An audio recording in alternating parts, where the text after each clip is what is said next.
성부와 성자와 성령의 이름으로 말씀드립니다. 하나님의 은혜가 충만하시길 축원합니다. 우리 옆 사람들에게 인사합시다. 당신을 보면 하느님 나라가 보입니다. 시작.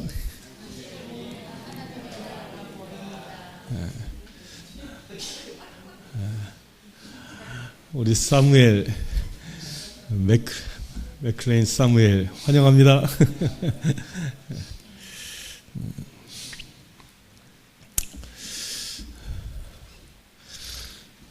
어떤 사람이 죽어서 지옥에 갔는데 지옥 문 앞에 커다란 글씨가 하나 써 있습니다. 공사 중 써 있어요.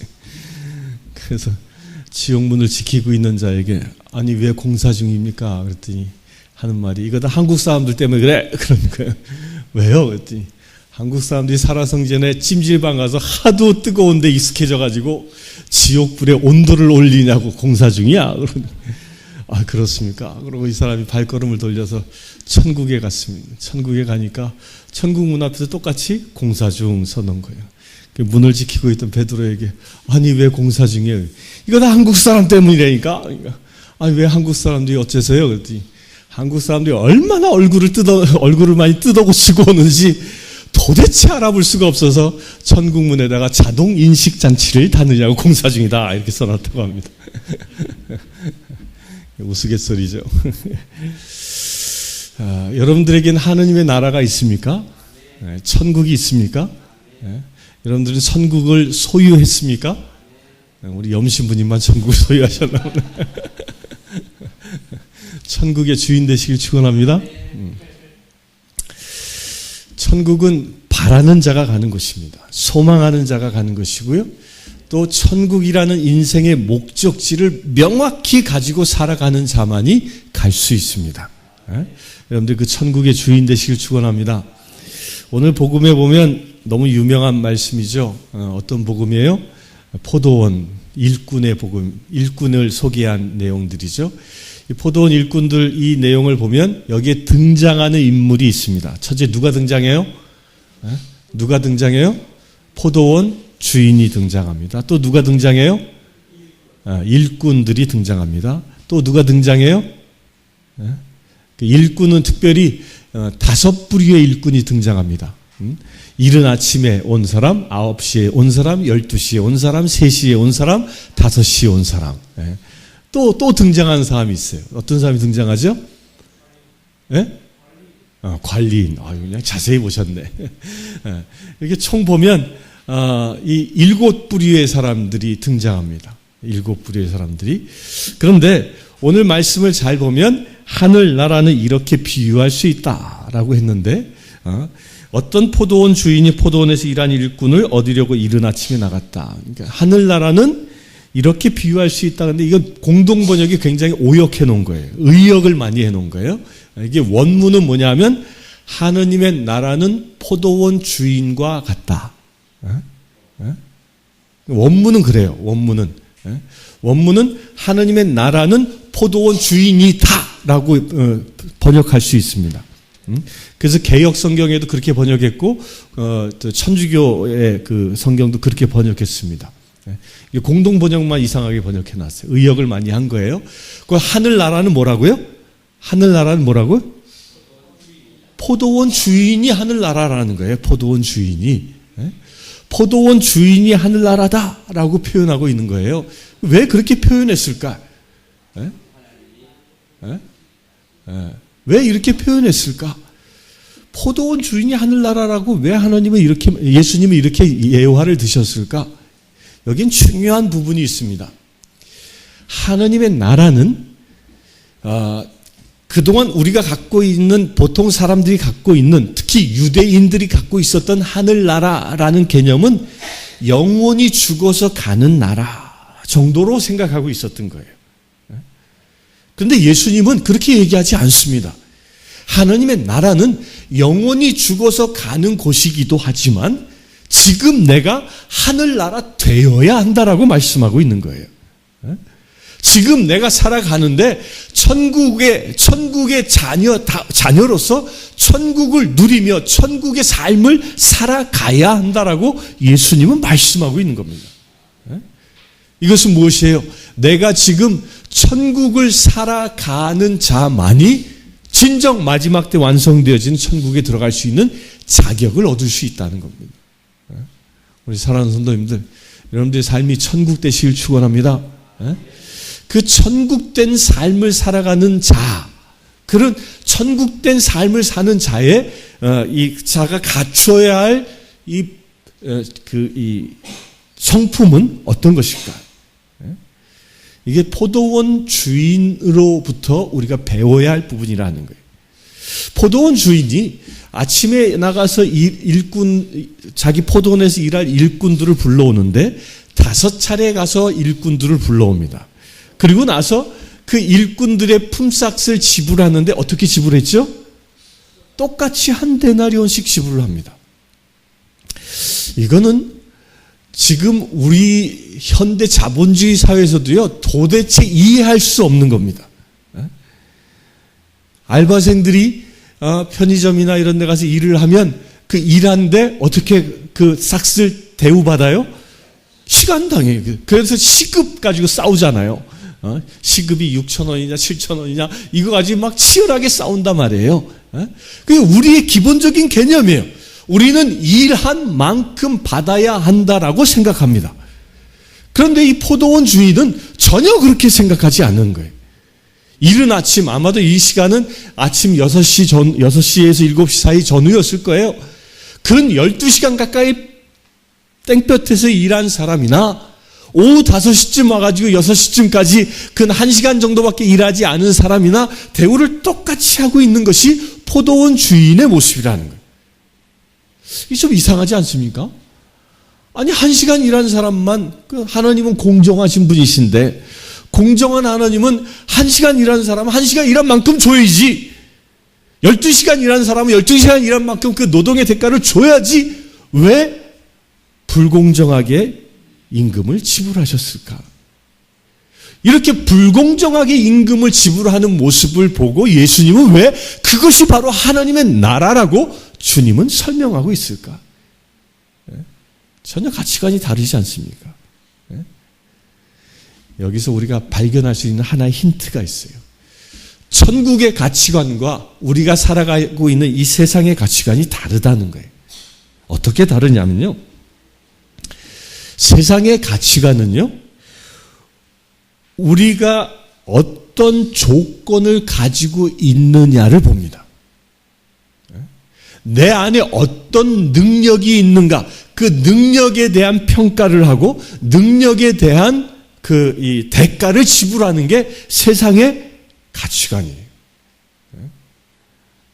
일하는 현장에서도요, 이 목수의 일당이 다르고, 도목의 일당이 다르고, 보조 목수의 일당이 다르고, 대모도라고 하는 잡일꾼의 일당이 달라요.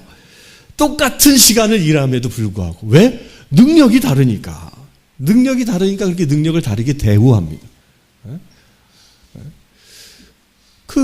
그게 세상의 이치예요. 그런데 하나님은 세상은 능력에 따라 사람들을 평가하지만 하나님은 다르게 평가한다는 거예요. 어떻게 평가할까요? 하나님은 내가 가지고 있는 능력을 보지 않냐고 뭘 보시냐면 나의 존재 자체를 본다는 거예요. 여러분들 존재 자체, 내가 하나님의 자녀로 있는 그 자체가 하나님께서는 존귀한 존재라는 거예요. 그것이 최상의 가치라는 거예요. 내가 정말 하나님의 나라에 서 있는 것 자체가 하늘나라의 전부를 받을 만한 가치가 있는 존재라는 거예요.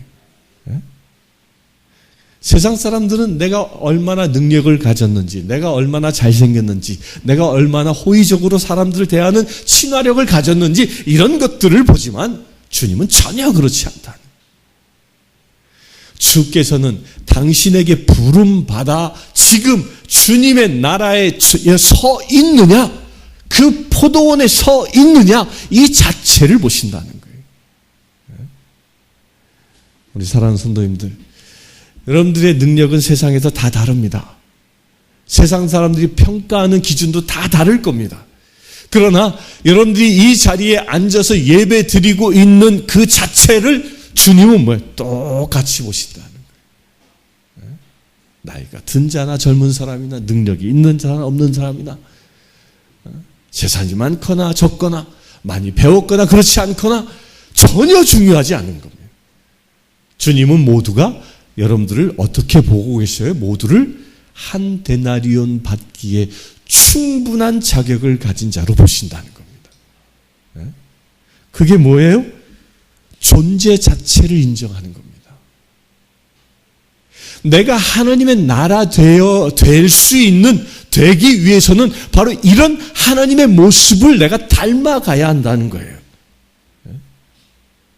내가 하나님을 닮아갈 때 하나님의 나라를 소유할 수 있고, 내가 하나님의 나라를 소유할 때 진정 마지막 때 완성되어진 하나님의 나라의 주인으로 설 수 있기 때문입니다.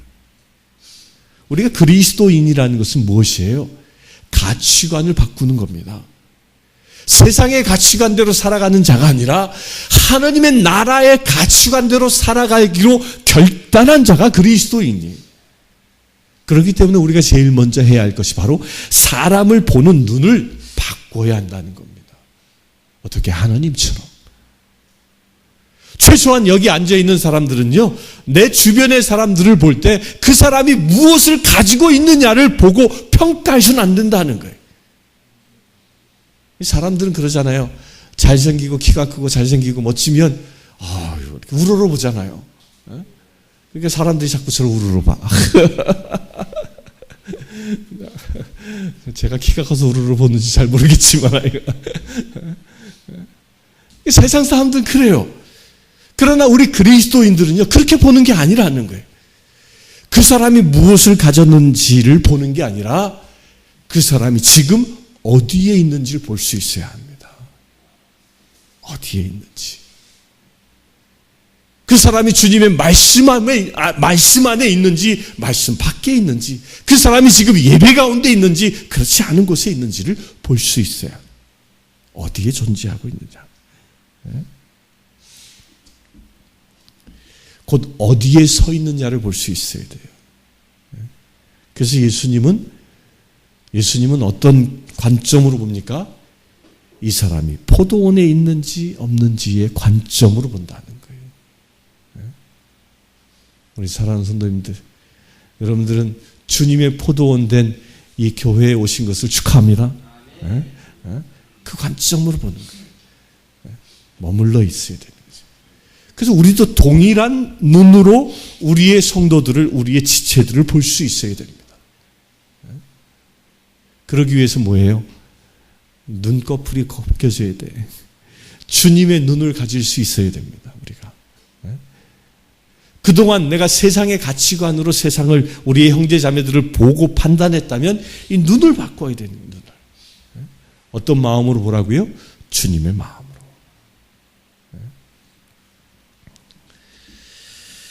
세상 사람들은 또한 사람들을 볼 때 성과 위주로 봅니다. 특히 기업을 하시는 분들은 더 그러죠.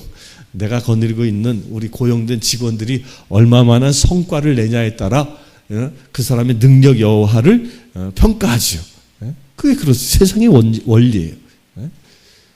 저도 이제 교회에서 이제 목회를 오랜 하다 보니까 자꾸 시험 드는 게 무슨 시험이 드냐면, 어떤 교인이 능력이 있을까? 요일을 시키면 어떤 교인이 이걸 잘 해낼까? 이것도 저것도 못하는 교인들은 자꾸 이렇게 눈 밖에 나려고 하는 그런 시험이 드는 거예요. 그래서는 안 된다는 거죠. 어떻게 봐야 돼요? 있는 그 자체, 그가 어떤 능력이 있어서 얼마만큼의 성과를 내냐, 그렇지 않느냐에 따라 사람을 판단하는 게 아니라, 성과가 비록 미비할지라도 그가 지금 하나님의 일에 참여하고 있느냐 없느냐에 따라 사람을 볼 수 있어야 한다는 거예요. 아멘. 우리 어머니들이 국수 하느냐고 애찬하냐고 수고를 많이 하잖아요. 그 수고하는데 그런 시험이 들 때 있지 않습니까? 어떨 땐 맛있어. 어떨 땐 좀 싱거워. 그러면 내 나름대로 무엇이 생겨요? 평가가 되잖아요. 그런 기준을 버리라는 거예요. 그냥 봉사한 그 자체, 섬기는 그 자체를 높일 줄 아는 자가 그리스도인이라는 거예요. 아멘? 그렇게 되시길 축원합니다. 그 사람이 지금 어디에 무엇을 하고 있는지가 중요한 것이지 그가 얼마만한 성과를 내고 있느냐가 중요한 게 아니라는 거예요. 그런 면에서 예수님은 사람들을 보는 것입니다. 오늘 포도원 지기는요, 이 5부류의 사람들을 대합니다. 이른 아침부터 5시에 와서 일한 5부류의 사람들. 그런데 이 5부류의 사람들에게 이제 임금을 나눠주는데 문제가 생깁니다. 어떤 문제가 생겼죠? 끝에서 5시에 온 사람부터 임금을 주는 거예요. 그 5시에 온 사람에게 한 데나리온을 탁 줬어요. 그 자리에 이제 자기 일당을 받으려고 다 서 있는 사람들이 어떤 생각을 했어요? 그 맨 처음에 온 사람이 여기서 문제 제기를 하잖아요. 맨 처음에 일한 사람은 품삯을 더 많이 받으려니라는 이런 기대를 가지고 있죠. 야, 오후 5시에 와서 1시간밖에 일하는데 한 데나리온을 줘? 야, 그럼 내가 12시간 일했으니까 나는 얼마를 줄까? 이 최소한 12데나리온 줄 거야. 뭐 이런 기대감이 부풀러 있었던 것이죠. 이 사람은 어떤 기대감 가지고 산 것이에요? 바로 세상의 가치관이었던 거죠. 내가 많이 일했으니까 저 사람에게 한 시간 일했다면 나도 그만한 하루에 1시간의 품삯을 쳐서 받아야 한다라고 생각하고 있었던 거예요. 이게 뭐예요? 하나님 나라의 가치관과 인간의 가치관의 충돌이 일어나는 겁니다. 충돌. 그런데 여기서 잘 한번 생각해 봅시다. 이른 아침에 일하러 온 사람이 우리 장 가브리엘 님이셔. 워낙 일을 잘하시니까 딱 포도원 농장 주인의 눈에 띄어서 일을 시키러 딱 데려가서 하루 종일 일했어요. 근데 오후 5시에 뜩 나갔는데 장 바실레오가 딱 있는 거예요. 그 포도원 주인이 바실레오, 우리 가브리엘 씨 아들을 데려다가 일을 시켰어요. 아버지가 바실레오가 품삯을 받는 것을 봅니다. 자기 아들이 한 데나리온을 받아. 내 아들이 1시간밖에 일하지 않았는데 나는 비록 이른 아침에 한 데나리온 받기로 약속하고 왔음에도 불구하고 내 아들이 1시간밖에 일하지 않는 내 아들이 한 데나리온을 받는다면 그 아들을 보는 심정은 어떨까요? 이 성경에서 인용되어진 이른 아침에 온 이 일꾼과 같이 반응할까요? 어떻게 반응하겠어요? 아니, 내 아들 한 데나리온 줬는데 나의 12데나리온 줘야 되는 거 아니야? 이렇게 따질 아버지가 있을까요? 어떤 마음이 들까요? 감격할 겁니다. 하루 종일 내 아들이 일하지 못해서 우리 아들 식구를 먹여 살릴 양식을 구할 수 없는 처지였음에도 불구하고, 그럼에도 불구하고 포도원 주인인 내 아들에게 후한 인심을 쓴 것을 보면 하루 종일 일한 그 노동의 피로가 한순간에 사라질 겁니다. 이게 어떤 차이일까요? 사랑하느냐, 사랑이 없느냐의 차이인 거예요. 똑같이 일한 일꾼들이지만 그들이 진정 그 일꾼들 간에 사랑의 마음을 가지고 서로를 바라보았다면 서로를 칭찬하고 격려할 것입니다. 감격해 할 것입니다. 그럴 때 내 아들에게 한 데나리온을 주는 그 포도원 주인을 보고 어떤 마음이 들어요? 감사하는 마음이 들 겁니다. 투덜거리는 자가 아니라 감사할 것이다. 감격해 할 것입니다. 내가 받는 한 데나리온도 물론이고. 이게 사랑이 있느냐 없느냐의 차이라는 거예요. 우리가 성도들끼리, 우리 가족들끼리, 내 주변의 믿음의 공동체끼리 서로를 바라볼 때 바로 이런 마음으로 바라보아야 한다는 거예요. 그가 큰 상급을 받든지 적은 상급을 받든지 중요한 게 아니에요. 하나님의 사랑으로 하나님의 은혜를 받고 있는지 아닌지가 중요한 것입니다. 그의 능력 여하에 따라서 내가 판단하는 게 중요한 게 아니라 하나님께서 그럼에도 불구하고 그를 사랑하심에 감격할 줄 아는 것이 우리 그리스도인 곧 하나님의 나라를 소유한 자의 태도라는 것입니다. 투덜거리면 하나님의 마음을 상하게 하지만 감사하면 하나님을 감격시키는 것입니다. 우리 그렇게 주님을 한번 감격시키며 사시길 축원합니다. 그게 하나님의 나라를 소유한 자의 삶의 태도인 겁니다. 그래서 우리는 이 말씀을 잘 보면요, 여러분들은 어떤 사람인 것 같아요? 7 부류의 사람들 가운데 어떤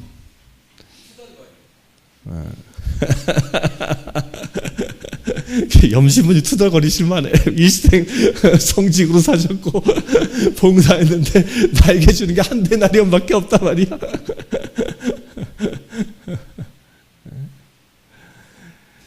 그 7 부류의 사람 가운데 주님이 우리에게 이 비유를 통하여 말씀하고 계신 바가 있어요. 그게 뭐예요? 포도원 주인처럼 되라는 거예요. 포도원 주인을 닮으라는 것이. 내가 사람들을 바라볼 때 포도원 주인의 눈으로 보라는 것입니다. 왜? 그 포도원 주인의 눈이 하느님 나라의 눈이기 때문에. 그 포도원 주인의 마음이 하느님 나라의 마음이기 때문에. 우리 사랑하는 성도님들,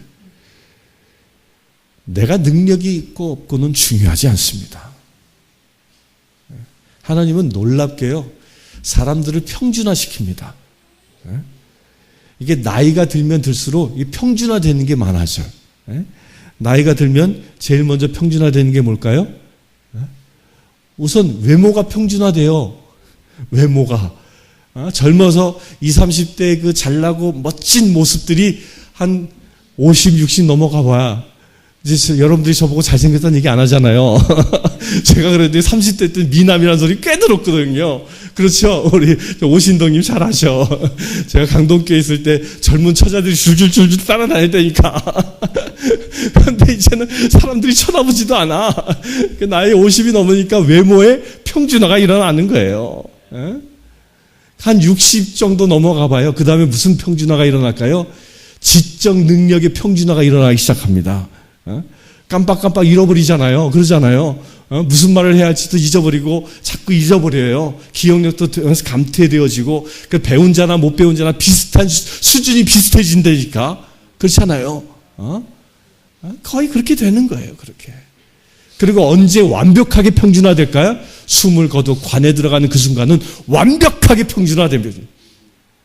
세상에서 아무리 많은 부자도 관 속에 들어갈 때 가져가는 건 수의 한 벌밖에 없습니다. 화장터 가면 더 평준화돼. 똑같이 제가 돼버려요. 똑같이. 똑같이 평준화되어질 수밖에 없는 우리를 이 세상에서 등급을 매겨 사람들을 평가하는 존재가 아니라는 거예요. 그렇게 살아서는 안 된다는 거죠. 어떤 마음으로 살라? 사람들을 똑같이 보는 눈으로. 포도원 지기의 눈으로, 포도원 농장 주인의 눈으로 세상을 보라는 것입니다. 그렇게 세상을 보고 사람들을 보는 자가 무엇을 소유해? 하나님의 나라를 소유하는 것입니다. 우리 사랑하는 성도님들, 여러분들 포도원 농장 주인의 마음을 가지시길 축원합니다. 그 사람들을 볼 때마다 포도원 주인의 눈으로 보아서 평가하고 세상 사람들을 점수를 매기는 존재가 아니라 있는 그대로를 받아들이고 있는 그대로를 사랑하고 있는 그대로를 끌어안을 수 있는 저와 여러분들 되시길 주의 이름으로 축원합니다. 성부와 성자와 성령의 이름으로 말씀드렸습니다.